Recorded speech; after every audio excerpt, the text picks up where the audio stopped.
This is the Montana Outdoor Podcast, brought to you in part by Rocky Mountain Truck and Trailer in Missoula, home of Boss Snowplows, CM Truck Beds, and Diamond Sea Trailers. Just go to rmtte.com for more information. And by Superior Hardwoods of Montana, home of the largest selection of in-stock high-end wood products and flooring in the western United States. Let them guide you through the woods at superior-hardwoods.com. Now, get ready for more fascinating topics and the most interesting people you will ever find in Montana's great outdoors. We offer new podcasts most every Saturday. You can get a link to these podcasts by going to our website, montanooutdoor.com, or by going to our Facebook page, or just send an email to Downrigger at montanooutdoor.com and say send a link to my email. It's that simple. Now let's head out with your host, Downrigger Dale, and see what's going on in Montana's great outdoors. Hello, everyone. Downrigger Dale here with the Montana Outdoor Podcast. Boy, we've had an interesting winter here in the great state of Montana. Seems like we got great snowpack. I was looking the other day, looked like statewide average about 120% of normal for snowpack. So water looks good and all that, but we constantly, when we do the Montana Outdoor Radio Show, we constantly get questions about, how come this dam doesn't fill till then? And how come they have to let water out at this time and all that? Well, we're going to try to answer some of those questions as best we can and get some very interesting information on the big dam, the one there at Fort Peck, and talk a bit about that. Of course, that one is controlled by the Army Corps of Engineers, and so we got a guy that runs the project there for the Army Corps of Engineers, Darin McMurry, and the captain and Darin are in Fort Peck, Montana right now. So we're going to flip a switch and go to them. Captain. Yeah, Darin, we are here at Fort Peck. We're at the Montana Outdoor Radio Show, Fort Peck headquarters, not very far from your office, which is just down the street there. And you know that I am always interested in water flow. I get a hold of you all the time. One of the reasons is people ask us, as Downrigger said earlier, they always ask us what is going on with the water flow. So you're the operations project manager for U.S. Army Corps of Engineers and the Fort Peck project. February 2nd. Well, first of all, let me ask you how the system works. You know, you guys are with the what is the official name? It's the Missouri River main stem? Correct. That we're part of the 6 main stems on the Missouri, beginning at Gavin's Point down at the Nebraska-South Dakota line. Then we're on the upper end, the first dam that the Corps of Engineers maintains and operates on the Missouri, and we're also the oldest, just from an historical perspective. And that group of dams is run as a system by our water management group out of Omaha, Nebraska. And they basically monitor flows, releases, both flows in and out. And therefore, it allows us to predict what our lake elevations will be, what we need to do to release and manage water throughout the basin. Therefore, we can limit impacts from a flooding perspective, but still meet those authorized purposes that we have that include flood control, hydropower, navigation, recreation, fish and wildlife, water supply, water quality. I'm trying to think, what am I missing? But those purposes are really the things that drive the decisions of how we manage that water within the entire basin. Okay, so one other question I have real quick, just to get it out of the way. Is there any irrigation off of the reservoirs themselves? Not at Fort Peck. There was a couple of intakes years ago, but I'm not aware of any active intakes coming, and as we call it, straws in the lake. But certainly the main stems down below, they have multiple intakes that supply irrigation, sometimes right out of the lake itself. But I will caveat that with, between here and, say, Lake Sakakawea in Williston, there are a number of intakes, 142, 145 intakes, privately owned or irrigation districts that do pull water out of the river downstream of Fort Peck Dam. Okay, so when you guys get on the phone, say weekly, Monthly. monthly, when you get on the phone and you start talking about releases, the inflows, of course, with Fort Peck, the inflow is Mother Nature. And the releases on the way down are all man-made releases. And so how do you guys handle that? Is it done by a computer? I mean, because I've noticed on the chart, the last three reservoirs on the Missouri River main stem are 100% full. Okay. And the first three reservoirs, which is Fort Peck, Garrison, and Oahe, they're about 82 to 83% full. And it's now they have more acreage, more water acreage, Right. so that probably makes a big difference as well. How do you guys handle that, and how does that work? Okay. We do have what we call a master manual, and that drives the management decisions to a great extent throughout the basin as we manage this as a system. And maybe just to back up a little bit, you guys are familiar with Canyon Ferry, which is upstream of us at Helena. That is a Bureau of Reclamation dam. So there are some other tributary and inflow controls above us. But you're right. For the most part, we are relying upon whatever Mother Nature is feeding into the system. But as the system is looked at as a whole, those three upper reservoirs all, for the most part, have the greatest extent of storage for water management and, most importantly, flood control. Those three lower dams are hydropower, and they don't fluctuate a great deal, but they are a way to kind of regulate the lower river. And then also with Gavin's Point, that is where almost exclusive control is managed far as navigation support on that whole lower stretch of the river. So that drives a lot of that interest from the navigator's perspective. Well, is there water in the system that they can manage from Fort Peck all the way to Gavin's Point that would help meet that navigation flow target, as we call it, below Gavin's Point all the way to the confluence at St. Louis? Darin, this is Downrigger Dale. So when we look at priorities, which I'm sure that this has got to get real complicated because, every time, we talk to people that we have, people that listen all over Montana, but then of course we have people that listen around the world and that. And so often we get these questions as far as, well, who has priority? Because we hear that, well, we got to get more water downstream because they got to get barge traffic going. Well, no, actually, it's they got to get more water down from Fort Peck because farmers need for irrigation. And then sportsmen, well, more sportsmen on the Missouri need it because the fishing needs to be better. Is there a priority schedule that is set for, which problem gets the highest priority? That's always a really good question. And I think, Downrigger, the best answer is only when we're in a flood scenario is there a prioritization. And obviously, flood control becomes that number one deciding factor and driving decision maker.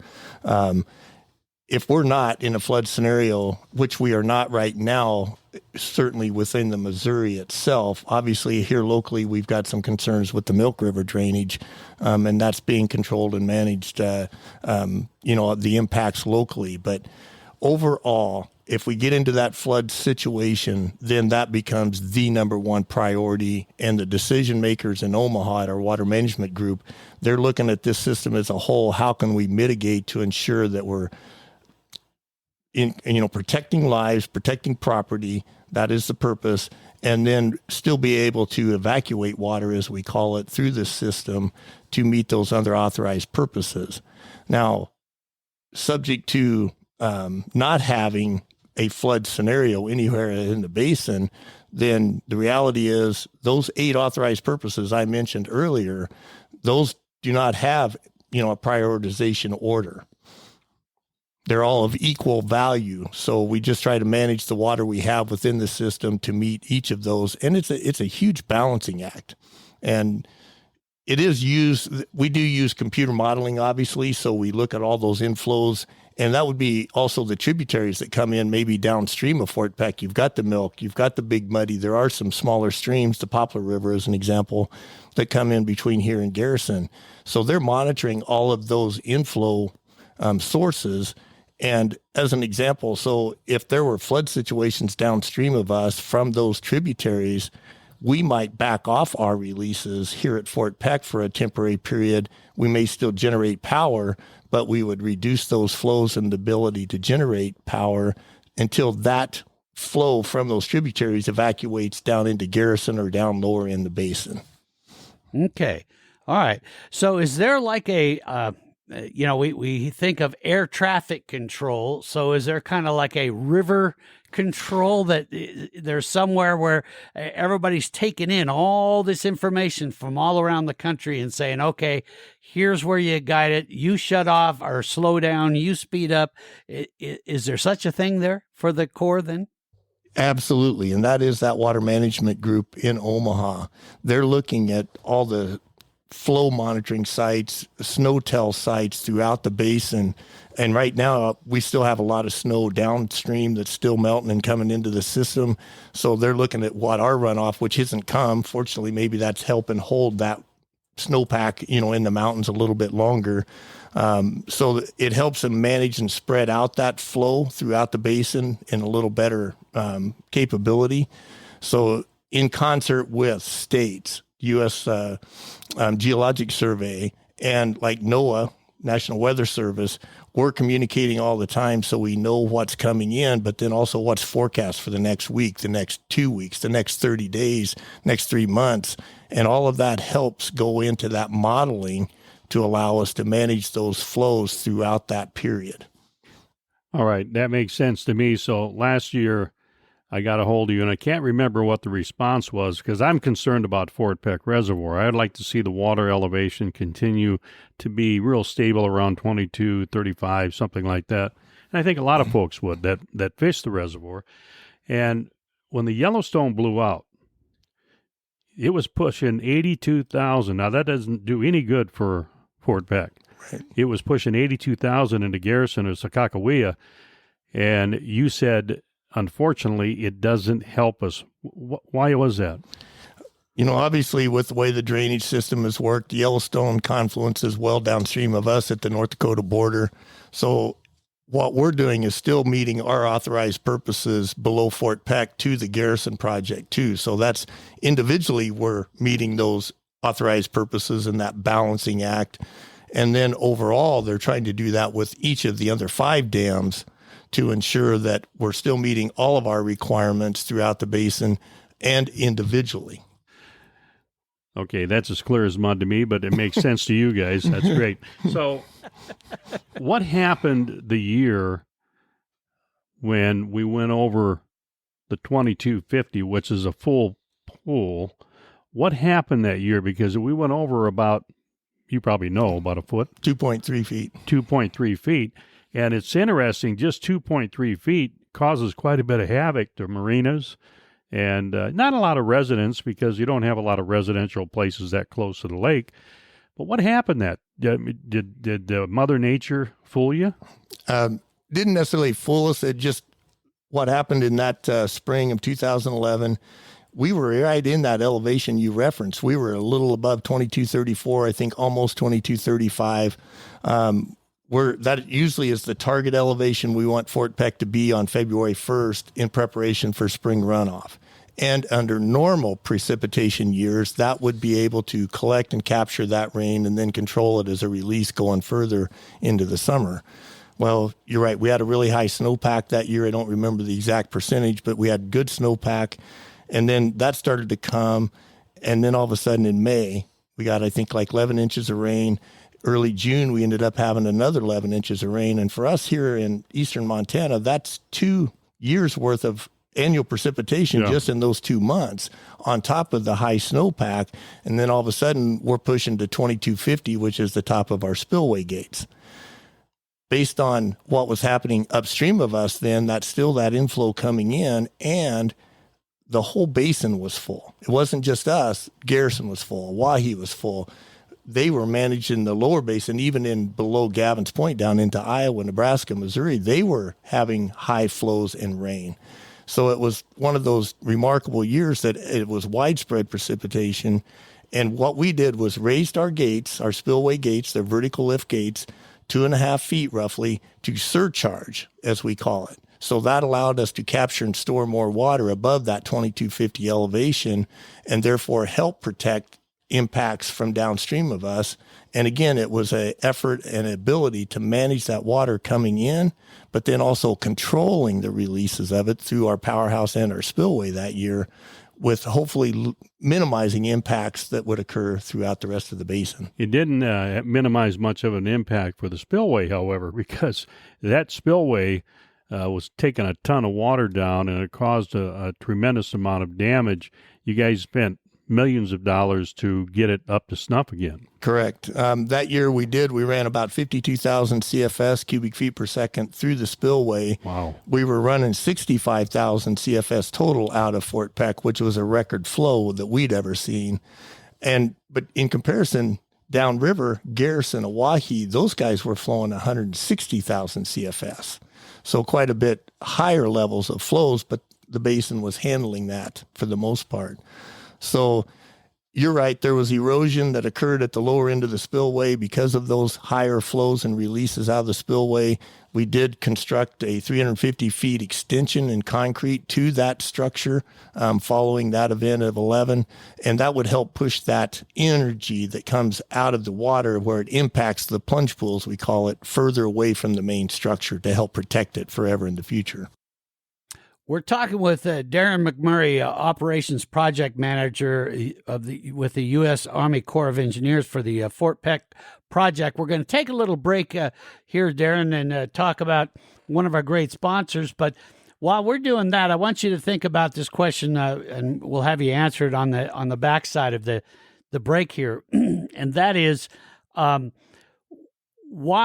why the different managers of all these different dams? You know, you've got Army Corps here, you've got Bureau of Reclamation there, and this and that. So let's talk a little bit about that when we come back. But I want to talk a bit about Rocky Mountain Truck and Trailer before we get back to you on that question, Darin. And Rocky Mountain Truck and Trailer, talk about management. You know, we're talking a lot about water management. Well, managing your land is incredibly important.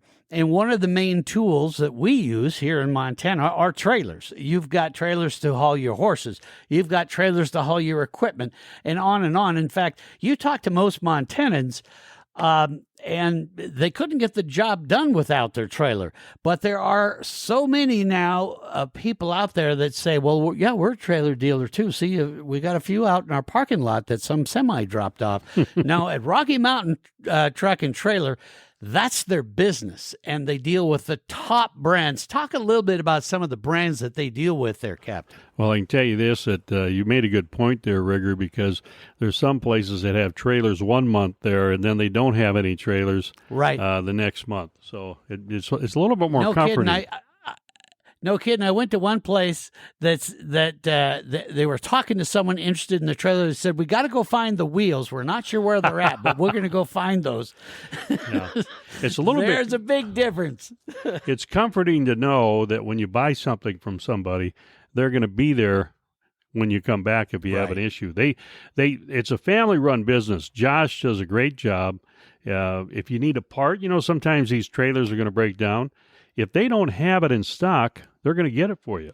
They're in Missoula, Rocky Mountain Truck and Trailer, and what they specialize in, Rigger, is Diamond C trailers and accessories along with CM truck beds. Very, very well-known trailers and truck beds, and that's Rocky Mountain Truck and Trailer. They're in Missoula.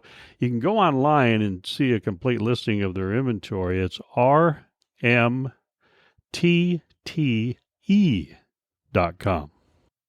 That's right. Rocky Mountain Truck and Trailer. They're the ones that actually use the product they sell. So go see them soon. Now back to Darin McMurry. And Darin, before the break, I asked you about why all these different ownerships of the different dams or management of the different dams? Was it just history that kind of one got in there than the other, or is there kind of a method to all of that? Well, I don't know if there was a design method initially, but obviously from the federal perspective, there were agencies back in the 20s, 30s looking at how to manage flood impacts throughout the West, develop water needs, and even prior to that, going back to irrigation development, say on the Milk River. And that's where the Bureau of Reclamation and the Corps of Engineers kind of gave birth to a lot of these big dam projects throughout the West and irrigation development opportunities. And those were driven obviously a lot by local politics, but certainly in the end by Congress. So Congress dictated or decided, okay, Bureau of Reclamation, here's what your roles and responsibilities will be. Corps of Engineers, here's what yours will be. And there is overlap. And like we mentioned earlier, Canyon Ferry, that is a Bureau of Reclamation project. And just like our authorized purposes here at Fort Peck and in the basin for the 6 main stems, Canyon Ferry has its own authorized purposes that's under the authorizing legislation that established Canyon Ferry. And I think really to tie it all in, Rigger, is that we talked about the 2011 event, and we knew going in that spring with the snowpack and then with the rains came, everybody was dealing with high water throughout the whole river system on the Missouri, let's say in that realm. At some point you think, well, okay, who is the deciding official of managing that entire basin, all dams in concert? And under authorization, again, the Corps of Engineers takes that role. Our water management group, again, decides when all things are full and we're trying to manage everything from the headwaters in Yellowstone clear down to the mouth at the St. Louis, that somebody needs to be the one deciding official. And that falls to that head of that water management group. His name is John Remus down in Omaha right now. And, therefore there's one deciding official. He's in communication with all these entities that have dams, including Montana Power. As you know, they're a big proponent and they generate power and use water within the state. You mean Northwestern Energy? Well, yeah. In Northwestern. You've been around a long time. So have I. Right. So all of those entities that have interest in dams and facilities on the Missouri, they talk to one entity, and that's who's deciding who can release water when, what the volumes are, what the timing of that is, so that they can, again, minimize impact. I always thought your job and all these other project managers of all these dams, you guys would sit with your feet up on the desk and, well, I guess it's kind of going pretty good now. We see the water's going through there. Let's open that gate right over there just a little bit. Let's have a little fun. But there's a lot to it. Not everybody works the way you work, Captain. Right. So Milk River is overflowing right now.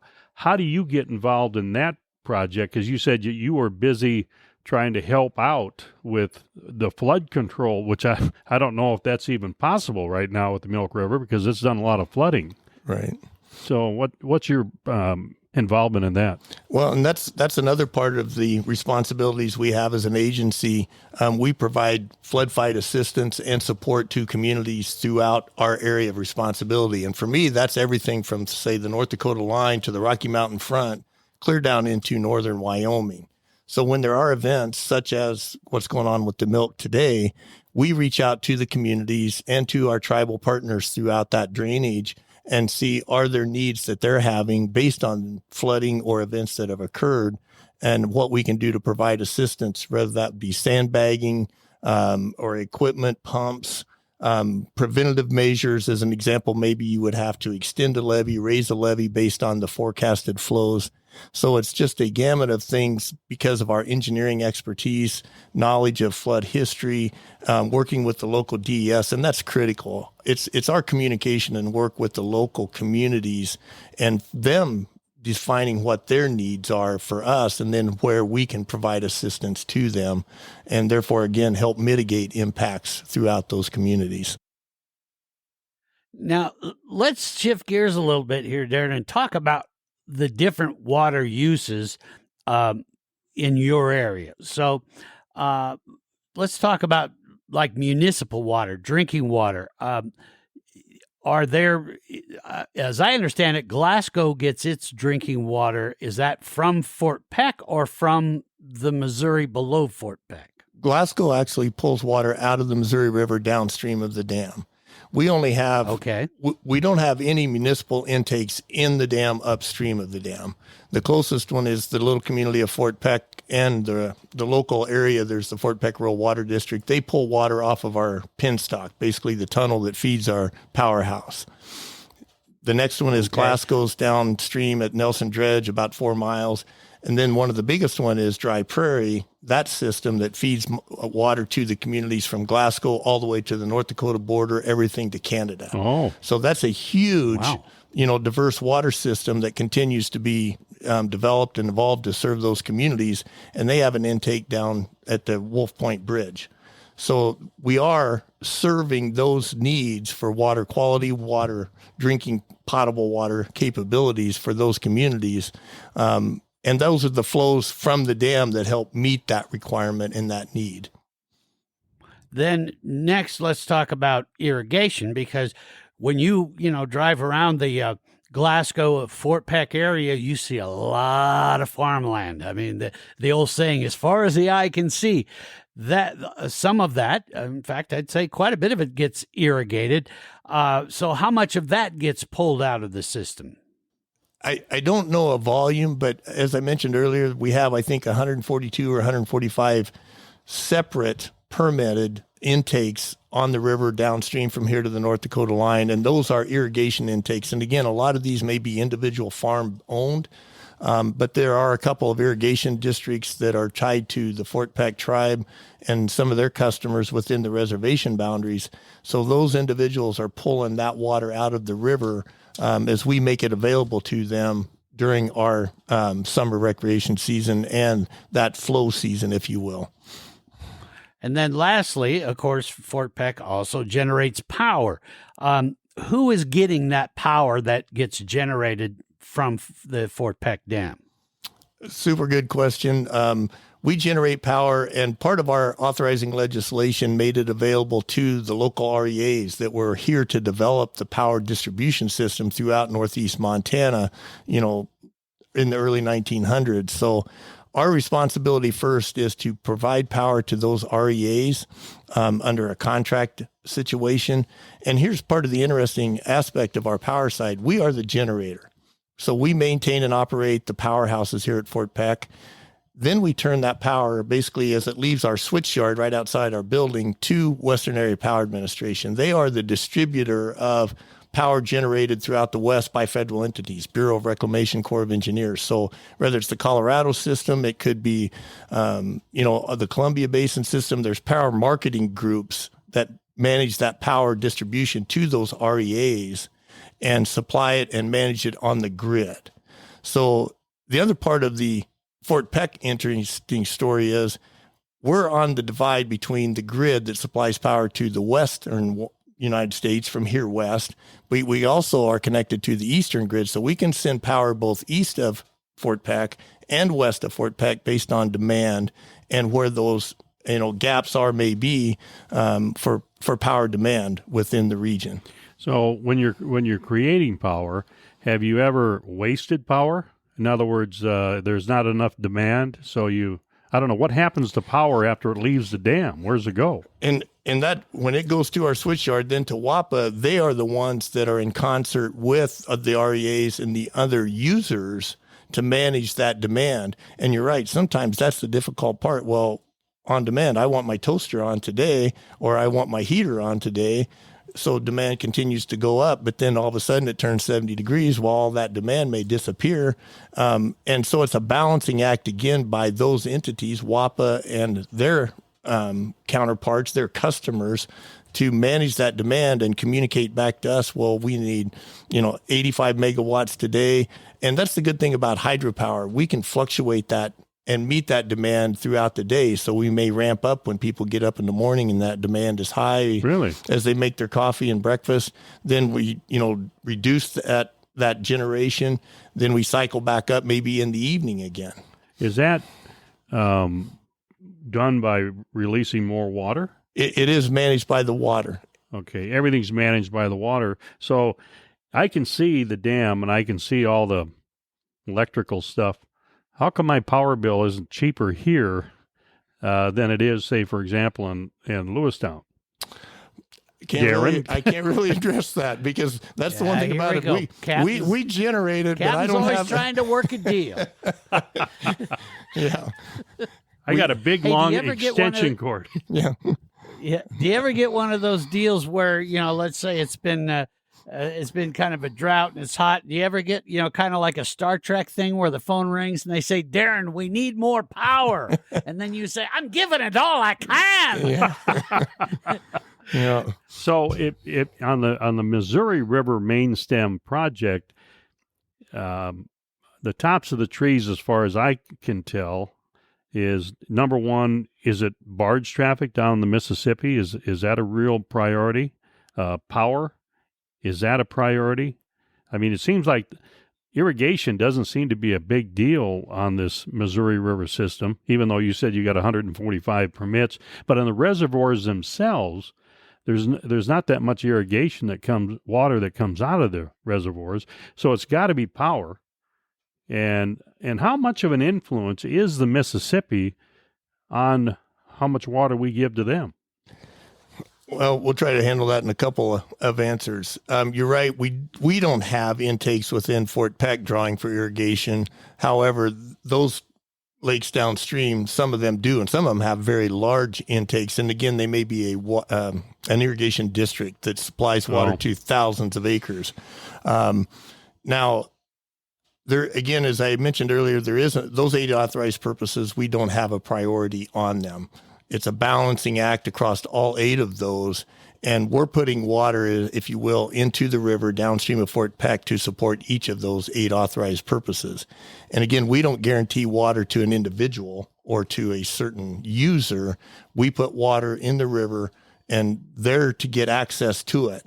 And I will tell you, if we were in a low flow scenario, say for the intake at Wolf Point as an example, where now they can't get water to generate clean potable water for their customers, they're going to be communicating with us. And probably then we're going to communicate with our water management group and say, hey, here's the situation. We're not sure what's driving the issue at their intake, but we need to make sure that they can supply water to their customers.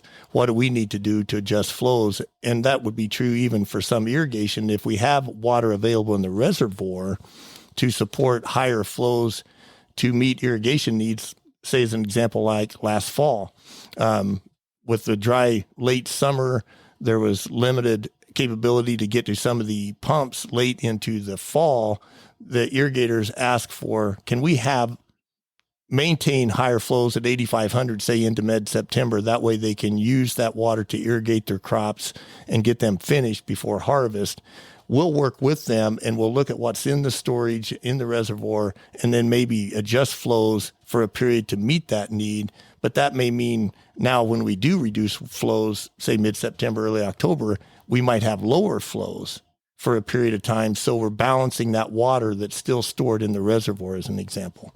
So again, we don't really have priorities on any one customer. We just make water available to the users downstream to access it, and they determine how and when to use it. And I heard that last fall, I think, didn't the reservoir, Fort Peck Reservoir, elevation go down 4 feet in a time period or thereabouts? I'd have to look at the chart, but maybe between there and sometime in early January, February timeframe, we dropped. And they said the reason that they're irrigating downstream, well, I was trying to think, who irrigates in September, October, November? I mean, that has to be way downstream. Not necessarily, because even in the lower basin here, we had communication with farms that they were looking for water after they even harvested to put water on the field because everything was so dry. They were trying to get some moisture into the ground, soil moisture essentially, in preparation for freeze up, and therefore be ahead of the game a little bit, hopefully, for this spring. Talking with Darin McMurry of the Fort Peck project. He's the manager with the Army Corps of Engineers. And we're talking a lot about priorities and what takes precedent, what doesn't. It's just a fascinating discussion we're having here. When we come back, Darin, I want to talk a bit about from the sporting end of it, the end of it that the captain and I are always into for fishing and biologists and how those levels affect and how you come into that. So we'll talk a bit about that when we come back. But Captain, we're always talking about, how to manage these different things. Well, Superior Hardwoods of Montana is a really interesting company. And you think, well, what do you mean, Rigger? They do floors. They do so much more. And one thing that they have really got into is managing old wood projects. For example, there might be an old mill next to the railroad. They'll go and take that and repurpose that wood, and now it ends up as a beautiful piece of furniture. One of the things they're doing now, talking to ranchers, with the change in ranching technology, we're using a lot of metal fences and portable stuff to move our cattle around. Those corrals are not as big a deal. They're actually buying corral board from ranchers to turn into floors and furniture, right? Yeah, they are. And so if you are listening to this podcast and you have something you think you're going to either put a torch to it and burn it down, which is probably the easiest way to, you probably have to get a permit before you do that, by the way, but it'd be the easiest way to get rid of it. Or you can make some money off that because it's worth something to somebody. And that somebody might be John, Corey, or Shannon at Superior Hardwoods in Missoula. They, even though they get a lot of their wood from the Midwest and, they follow the railroad lines and, you have all those grain bins, the old elevators, they've repurposed a lot of that wood. And so you never know. It's worth the phone call. And the way you find that number, well, I'll give it to you. It's 406-251-2272. Or you go to superior-hardwoods.com. They'll guide you through the woods. Contact information is there. And they're a great family business, and they do a super job for a lot of folks all across the Northwest.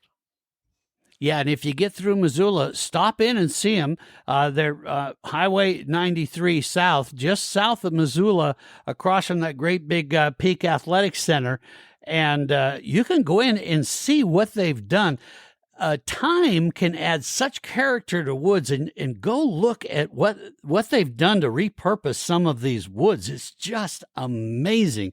We were looking at some old cypress wood that they had transformed. It was just stunning. So Superior Hardwoods of Montana, go see them. Really neat stuff they're doing from old woods to new. Hey, Rigger, maybe they could repurpose you. A lot of people have said I might need some mill work. Maybe I should use more time at that athletic center across the street. But instead of just driving around it, Yeah. But we're talking with Darin McMurry from the Army Corps of Engineers, talking about the Fort Peck Dam and the whole Missouri River water system. So, Darin, a big thing, of course, and maybe one of the more vocal parts that your office might hear from are folks like the captain and I who want to get out and fish. And water level does play a big picture in that. And also biologists that look at, water level and the way that fish move and get to their feeding grounds, spawning grounds. How much of that do you get involved in there as far as trying to help out in water levels from that side? Now, let me add something before you answer that. Rigger always blames you, Darin, when he does not catch his limit of fish.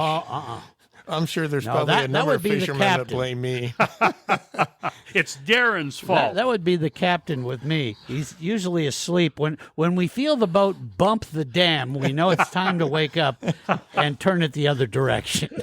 But anyway, tell us a little bit about how you deal with that. All right. As one of the authorized purposes for the dam and how we manage water, that is a component of our management strategy. And we do communicate with Montana Fish, Wildlife, and Parks, and we support their efforts to maintain good fisheries for the recreation users on Fort Peck. One of the things I don't get involved in directly, again, managing that elevation, but sometimes when there are dry years, there have to be decisions made. And the way our master manual works that drives some of that decision-making process is us, Garrison, Oahe, those upper three, there's a decision made which lake might get priority to rise during that spring spawn period, as an example. So there is usually a decision if low flows are forecasted that they may favor one of those big three, and it rotates between us big three. And that way, hopefully, we'll be able to manage that fisheries and encourage good spawn and that young of the year class to be able to have protective cover as maybe we rise into flooded vegetation that provides that protective cover they need to grow into those multiple age classes into the future for you guys to catch. So that's kind of the decision process, and that's all again done by our water management. They look at that and decide, this year based on inflows, forecast, all of that information, Fort Peck's going to rise, hopefully into that May, June time frame to support the spawn.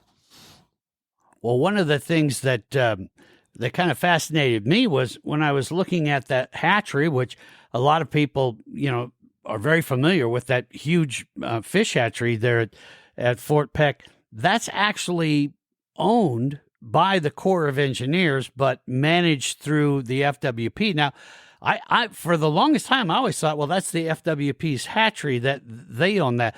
How is it that the Corps of Engineers owns it? Tell us about that relationship, if that's part of your purview. Sure. No, I'd be happy to talk about that. And that evolved out of a local grassroots effort to build a hatchery here in Fort Peck. Prior to that, I believe the state of Montana had one other warm water hatchery down at Miles City, and that was used exclusively for the spawning of walleye, as an example, and other warm water species for planting throughout the state of Montana. And there was defined by that grassroots effort a needed additional hatchery, maybe that would be specific to Fort Peck, and that helped drive that decision both at the state level, but then also at the federal level to get the support from our congressional delegation. And that resulted in legislation that said the Corps of Engineers, in concert with Fish, Wildlife, and Parks, will go design and build a hatchery at Fort Peck, Montana. And funding was evolved from that effort that decided the Corps, here's the money. As a engineering company, we do design, build work on all aspects of, from flood control projects to fuel systems to support our military partners. So, that's part of our expertise, that engineering, design, and build construction effort. And in concert, again, with FWP, we ended up deciding right down here below the dam, here's a piece of property that we would give for that purpose. We worked with those community partners and FWP to come up with a design, fit that land footprint, and went and built it and put it in operation. But you're right, we do not manage the day-to-day. That is exclusively by Montana Fish, Wildlife, and Parks. They are the fisheries experts, not us as a Corps of Engineers. We don't have that expertise here at Fort Peck. So they are the day-to-day manager in a partnership effort. And this is getting off the hatchery subject, this area is unique in my opinion because I've got a place in Lewistown. It's just outside the city limits, and I'm on a well. My place in Missoula that I sold, it was on a well. But there are places all over Fort Peck, Park Grove, I don't know as far as Nashua, that are in the Fort Peck rural water system. Now, where does that water come from? Okay, that's back to that intake that I mentioned earlier that serves the town of Fort Peck. when the Fort Peck Rural Water District, which is kind of like a inverted V from Fort Peck out towards Glasgow and out towards Nashua, it doesn't reach to those two communities. But in concert with Fort Peck, the town, their treatment plant was upgraded to meet the water needs of both the town of Fort Peck and that rural water district. So they get the water from the plant, which comes off of our penstock. So that's where the source is. It's all treated by the town of Fort Peck, and then they basically provide water to the water district for distribution to their customers. What's penstock? What is that? That's basically the tube or tunnel that runs from our intake out in the bottom of the lake that comes into our powerhouses. Oh, okay. Basically, it's the tunnel. Oh, that's interesting because it's real fortunate. I love it that you've got water. I mean, there's you got the Idlewild subdivision. You have Kirkland subdivision. There's a couple other subdivisions that are going to go on. And the only way they could probably do that is with that water available. Right. You know? It makes that very much an attractive opportunity to have water at the tap. Now, Darin, my next round of questioning I'm going to call the myths and mysteries section of this podcast, so we can all put on our tinfoil hats and get them on nice and snug and tight. And I got to ask you some of these I find are just fascinating questions that I've got from people that have emailed, some of them of just people I've talked to over the years and that. So we'll start with one, and that is the drain, if you will, the thing that pulls the water out of the dam. I heard that from time to time there's these deep water divers that go down, like in the old days, you see the divers with the great big helmets and all that, and they go down and they have to clear that drain out and make sure it's all cleared out. And when they're down there, they have seen fish or sea or creatures that are just unbelievably huge. Is any of that true? Not that I'm aware of. Okay. And So I guess maybe real quick. You don't have people cleaning the drain or any of that stuff. No, our intake is on the bottom of the lake. It has what we call a trash rack that sits on it, so that water that does come into, if there were to be like logs, limbs, big things, it would catch on that trash rack. But you guys have been on this body of water enough to know that on this end of the lake, there isn't a lot of trash floating around. Even in high water years, most of that comes in the upper end of the lake on the Muscle Shell or the main arm of the Missouri, the Big Dry.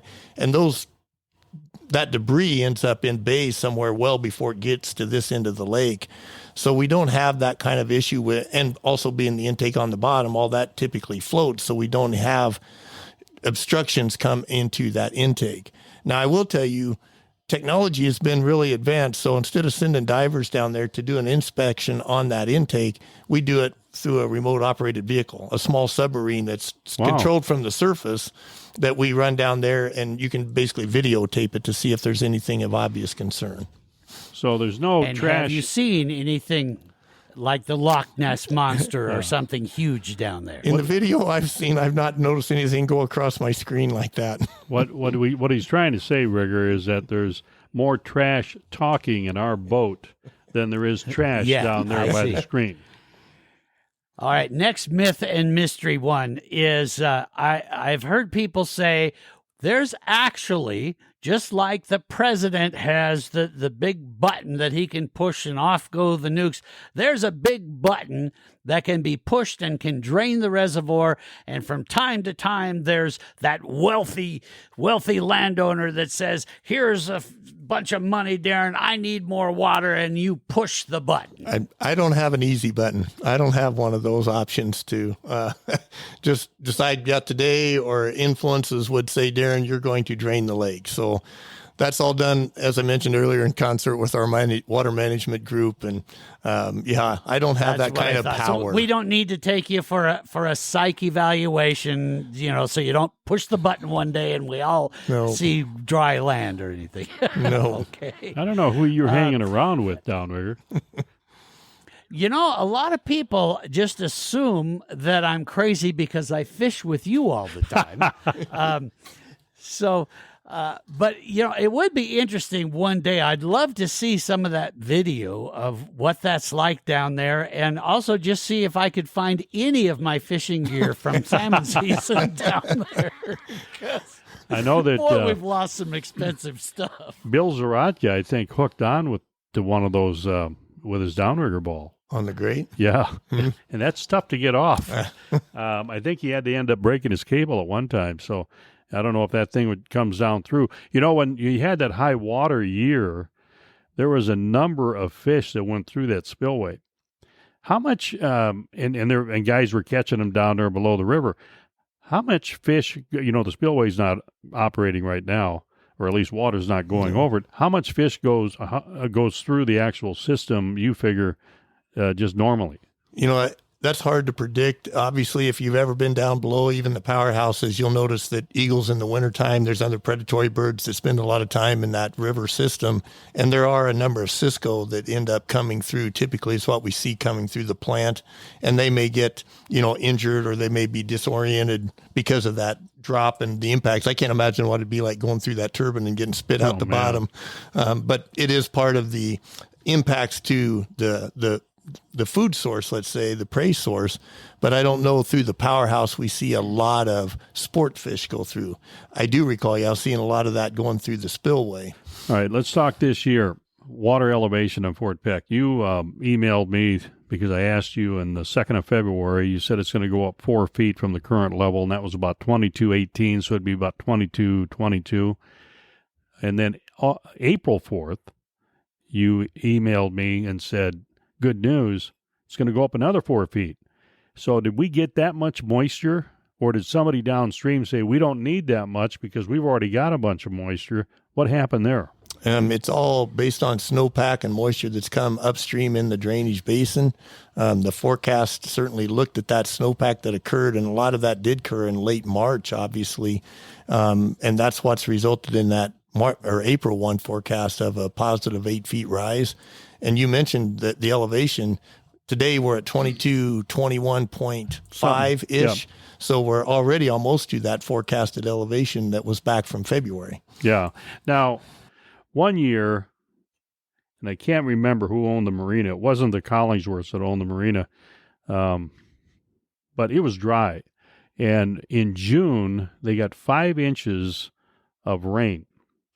And the reservoir came up 5 feet. Is there any, and now I'm recalling that's what it was. Is there any elevation rise per inch of rain that you can factor in at all? No. Unfortunately, if it were that simple, it'd make those forecasters' job a whole lot easier. But just like last year with the dry fall, late summer, fall, you've got to take into soil moisture content. Is the ground frozen? So depending on the timing of that rain event, that's really going to be the deciding issue of how fast the lake may rise or how much it may rise. I will tell you, we, the Corps of Engineers, are working with some of our partners, NOAA, the states, to get better information collected from soil moisture content, because that does play a huge part of that forecasting. So if it's really dry, it can suck up a lot of water into that dry soil. But if we're already wet, that water's going to run off faster and we're going to collect it in the lake. Okay, so we're thinking 22, 28 water elevation by July.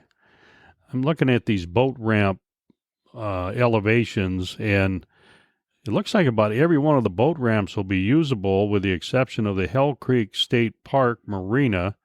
Nelson Creek is slated to be at 2220, but they could be usable right at that time period.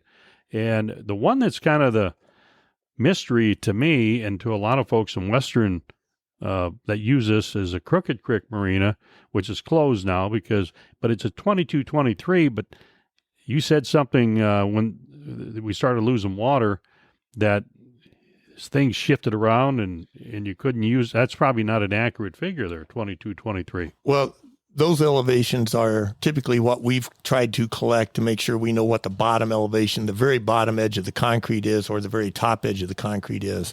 And unfortunately, at the Muscle Shell, if you've ever been down there, there's been a lot of deposition that's occurred over the years as flows come in. It drops that, it hits the main arm of the lake or the river, and that deposition occurs in that Muscle Shell drainage.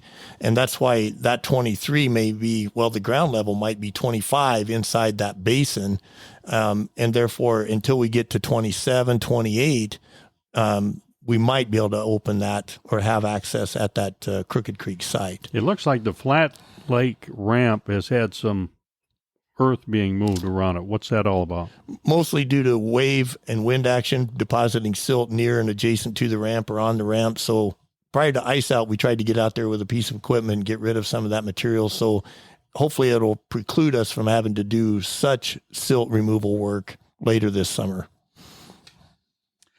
And one more mystery question. We see this video that comes up every now and then, and listeners of our radio show will send it to me and say, "Hey, now what about this?" On YouTube, there's a guy saying, "Fort Peck Dam, the ticking time bomb of the Missouri River. It's going to bust any day now." What do you say to that? In the 30 years I've been here at Fort Peck, and from the history of information I've been able to review, there's no reason to believe that Fort Peck is not safe. We do have an extensive dam safety monitoring program, and that's one of our critical functions. And we're out there every day looking at the dam. We have instrumentation that we monitor, and there's never been an indication that we have a concern with this dam. So, Rigger, just so you know, you can take down your life jacket in your room you have here at the Fort Peck headquarters of the Montana Outdoor Radio Show. You can untie that dinghy you have on the outside because you don't need it. Okay. Well, I probably shouldn't have bought all that land downstream that I was thinking would be, lakefront property. But anyway, lastly for me, to me, that this is just a wonder. Fort Peck is just an absolute sportsman's paradise. When you go to the Interpretive Center and look at the history of how this amazing project came about, I could spend weeks in that place. It seems like every time I've gone there, I learned something new about it. Darin, you're very close to this project, obviously. What do you see as probably the most interesting historical fact about the dam that kind of makes you go, wow? I look at how well this project was built. I mean, you think back to the period of construction. We began in 33. The conditions that they built through, there was extreme heat, extreme cold. We put people to work as part of the New Deal program. That's how and why we were constructed in that period. But 10,000 people were employed by the Corps of Engineers directly at that point. And then there was an additional 50,000 people here that came into the Fort Peck area in support of that effort. And it's hard for me to imagine today that number of people and the conditions that they worked in and being able to achieve building of this project. And it is, from an historical perspective, just continues to amaze me every day. All right. Well, Darin McMurry, I want to thank you so much for all the time you've taken with us and doing this podcast. You've answered so many questions, some of them crazy and weird, some of them factual, but a lot of stuff we never knew about the Fort Peck project. So thank you, Darin, for coming by, and hope you'll come by and spend some more time with us again down the road. Well, I certainly appreciate the opportunity, and thank you. And you guys keep doing good work, and like I said, help sharing what we do. And that's always important for us as an agency, so people understand what we do and how we go about our day-to-day decisions. Thank you. Well, folks, there you have it. That is all that we can bring you at this time, but boy, that's a lot of information to absorb. And if you do have questions, Manny is going to give you my email address here next, and you're welcome to do that. I can pass on any questions on to Darin. Until then, if you've never visited this wonderful project called the Fort Peck Project, that wonderful Fort Peck Dam and that beautiful Fort Peck Reservoir, go see it sometime. We'd love to see you out there fishing with us. And until then, we'll catch you again here on the Montana Outdoor Podcast. Thanks for listening to the Montana Outdoor Podcast. It has been brought to you in part by Superior Hardwoods of Montana, home of the largest selection of in-stock, high-end wood products and flooring in the western United States. Let them guide you through the woods at superior-hardwoods.com. And by Rocky Mountain Truck and Trailer in Missoula, home of Boss Snowplows, CM Truck Beds, and Diamond Sea Trailers. Just go to rmtte.com for more information. So what did you think of today's podcast? Send your questions and comments to Downrigger at montanooutdoor.com. We should be dropping a new podcast this next Saturday. Until then, we will see you soon out in Montana's great outdoors.